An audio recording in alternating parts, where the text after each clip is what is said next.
আমাদের আসল বাড়ি তো হলো জান্নাত। কারণ আমাদের পিতামাতা, আদি পিতামাতা বসবাস করতেন কোথায়? কথা বলেন। তাহলে তার সন্তানরা বসবাস করবে কোথায়?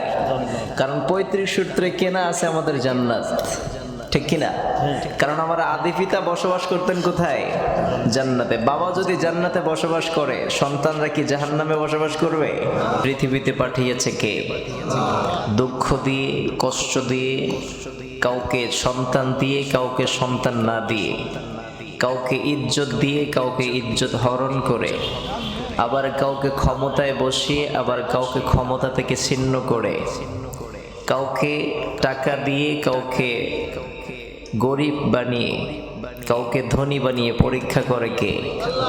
পৃথিবীতে যতগুলো মানুষ আছে সবাই পরীক্ষার মধ্যে, কেউ পরীক্ষার বাইরে নয়, সবাই পরীক্ষার মধ্যে আমরা। তাহলে আমরা সবাই পরীক্ষা দিতে এসেছি, এই পরীক্ষায় উত্তীর্ণ হওয়ার দরকার আছে না নাই? পরীক্ষায় যারা উত্তীর্ণ হবে তাদের নাম হলো মুমিন, তারাই হলো জান্নাতি। সুবহানাল্লাহ পড়ে। আর যারা এই পরীক্ষায় ফেল করবে তাদের জন্য রয়েছে জাহান্নাম। এই জাহান্নামের আযাব, গজব, কষ্ট, ক্লেশ সহ্য করা আমাদের দ্বারা সম্ভব? আমরা জাহান্নামে যেতে চাই না, আমরা একজনকে অনুসরণ করে, একজনের গোলামি করে জান্নাতে যেতে চাই। চিল্লায় বলতে হবে তিনি কে? সবাই জান্নাতে যেতে চাই তো?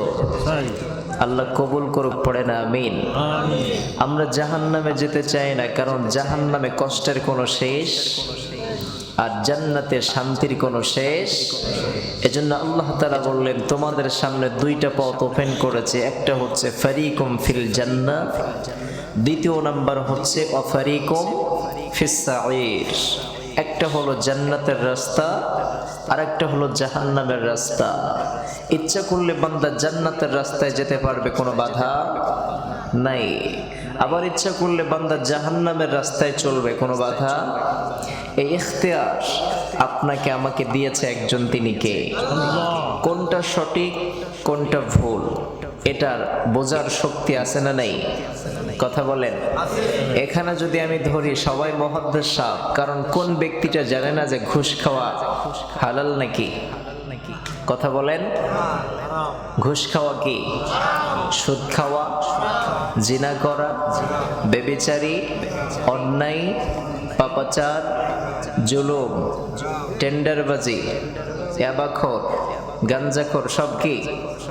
আমরা সবাই তো মুফতি এখানে। কারণ যদি মুফতি না হতাম, গাঞ্জা খাওয়া যে হারাম এটা জানতাম নাকি? যে ঘুষ খাওয়া হারাম এটা জানতাম নাকি? কারণ সবাই আমরা কম বেশি ইসলাম সম্পর্কে জানি, কিন্তু মানি না। ইসলাম হলো মানার জন্য এসেছে। ইসলাম মানবে যারা, জান্নাতে প্রবেশ করবে তারা। ইসলাম থেকে যারা বের হয়ে যাবে তাদের জন্য জান্নাত আছে নাকি? কথা বলেন। তাহলে আমরা সকলে কোথায় যেতে চাই? জান্নাতে যেতে চাই। আমাদের আসল বাড়ি তো হলো জান্নাত। কারণ আমাদের পিতামাতা, আদি পিতামাতা বসবাস করতেন কোথায়? কথা বলেন।